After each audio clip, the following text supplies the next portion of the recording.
कौन थी वो? मैं 8 महीने की प्रेग्नेंट थी और अपनी डिलीवरी के लिए अपने मायके गई थी। माँ ने मुझे फोन पर बताया, घर के पीछे की तरफ जो खाली जमीन थी ना, वहां पर एक नया कमरा बनवा लिया है। इतने सालों के बाद जैसे ही अपने घर में कदम रखा, कुछ अलग सा लगा। माँ, ये घर के पीछे की तरफ नया कमरा बनवाने की क्या जरूरत थी? अरे बेटा, घर के पीछे दूर दूर तक खाली जमीन है। तेरे पापा को कई दिनों से लग रहा था कि यहाँ पर एक कमरा बनवा लेंगे तो ताजा हवा मिल जाया करेगी। अब तो ये सब छोड़ और चल जल्दी से दूध पी ले। माँ, मैं थोड़ी देर में पी लूंगी, आप सो जाओ। मैंने दूध का गिलास उठाकर उस खिड़की में रख दिया। पता नहीं कब आंख लग गई। अचानक से खिड़की के पल्लों के खड़कने की तेज आवाज आई। दूध का गिलास धड़ाम से जमीन पर आ गिरा। जमीन पर गिरते ही दूध का रंग लाल हो चुका था। मैंने खिड़की से झांक कर बाहर देखा। चारों तरफ धुप अंधेरा था। उस अंधेरे की तरफ से कुछ आवाजें आ रही थी, जैसे छोटे बच्चे आपस में खिलखिलाकर मस्ती कर रहे हो।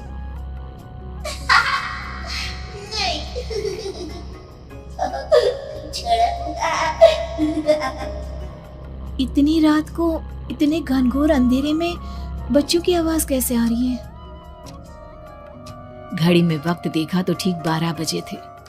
देखकर मैं सन्न रह गई। बुरी आत्माओं और भूतों की कई कहानियां मैं सुन चुकी थी। वक्त भी कुछ ऐसा ही था। ऊपर से मैं प्रेग्नेंट। सुना था कि ऐसे वक्त में अक्सर बुरी आत्माएं औरतों का पीछा करती है, तो क्या मेरे पीछे भी? पसीने से तरबतर बड़ी मुश्किल से, जैसे कांपते हाथों से मैंने उस खिड़की को बंद किया। जल्दी से जल्दी उस कमरे से बाहर निकलकर माँ के पास जाने के बारे में सोचा, लेकिन जैसे ही दरवाजे की तरफ पलटी, लगा कोई साया हवा की स्पीड से दरवाजे के सामने से गुजर गया। मेरे गले में अटक कर रह गई। मैं जोर से चीख कर माँ को बुलाना चाहती थी, लेकिन वो आवाज खुद मेरे कानों तक नहीं पहुंच पा रही थी। तो माँ तक कैसे पहुंचती?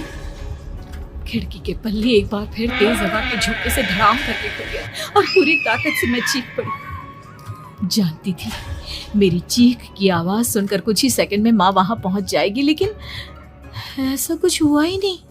मेरा कलेजा डर के मारे फटा जा रहा था। आखिर माँ ने मेरी आवाज क्यों नहीं सुनी? इतनी गहरी नींद में तो माँ कभी नहीं सोती। ठीक पीछे खुली हुई वो खिड़की। मुझ में इतनी ताकत नहीं बची थी कि मैं पलटकर उस तरफ देख भी सकूं। हवा का एक सनसनाता हुआ झोंका उसी वक्त मेरे कानों से आकर टकराया। लगा जैसे किसी ने दबी हुई आवाज में धीरे से मुझसे कहा, चली जाओ यहाँ से। मैंने दोनों हाथ अपने कानों पर रख लिए और एक बार फिर ताकत लगाकर जोर से चीखने की कोशिश की। माँ! पापा! मेरी आवाज उस कमरे की दीवारों से टकराकर वापस मुझे ही सुनाई दे रही थी। जितनी ताकत के साथ मैंने चीखने की कोशिश की थी, कुछ ही देर बाद उससे कहीं ज्यादा तेज और दर्दनाक चीख मुझे सुनाई देने लगी। ये आवाज ठीक मेरे पीछे खिड़की से आ रही थी। वो आवाज मेरे कानों में पिघलते हुए लोहे की तरह गिर रही थी। उन आवाजों में हैवानियत थी। वो आवाजें किसी इंसान की नहीं है, इतना मैं समझ चुकी थी। कांप रहे हाथों से मैंने अंधेरे में कुछ ढूंढने की कोशिश की। तभी अचानक मेरा हाथ बेड पर रखी टॉर्च पर पड़ा। किसी तरह ताकत लगाकर टॉर्च का बटन ऑन किया, लेकिन ये क्या? सामने दरवाजे पर 3 छोटी लड़कियां खड़ी हुई थी। उनके हाथ में स्टील के चमचमाते हुए चाकू थे। मैं घबराकर लड़खड़ाई और पीछे की तरफ हटी, लेकिन तब तक वो मेरे पास आ चुकी थी।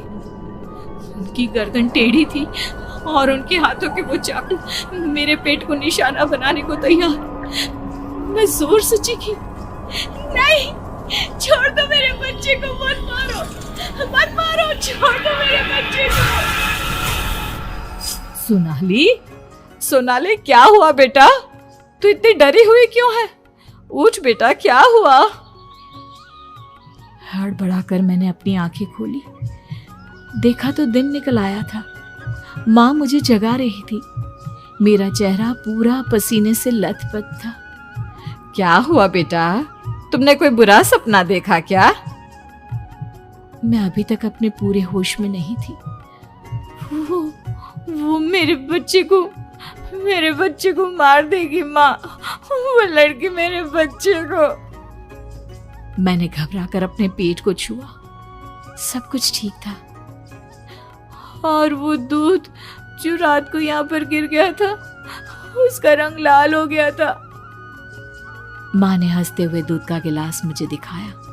तुमने दूध पिया ही नहीं, पूरा का पूरा ऐसे ही रखा हुआ है। तुमसे कहा था ना सोनाली, सेहत के लिए लापरवाही ठीक नहीं बेटा। लेकिन मैंने तो सब कुछ अपनी खुली आंखों से देखा था। ये सपना कैसे हो सकता है? उम्मीद है कि आपको हमारी ये कहानी पसंद आई होगी। कृपया हमारे चैनल को सब्सक्राइब करें और सभी अपडेट्स के लिए बेल आइकन जरूर क्लिक करें। और हाँ, वीडियो लाइक और शेयर करना मत भूलिएगा। Bye bye.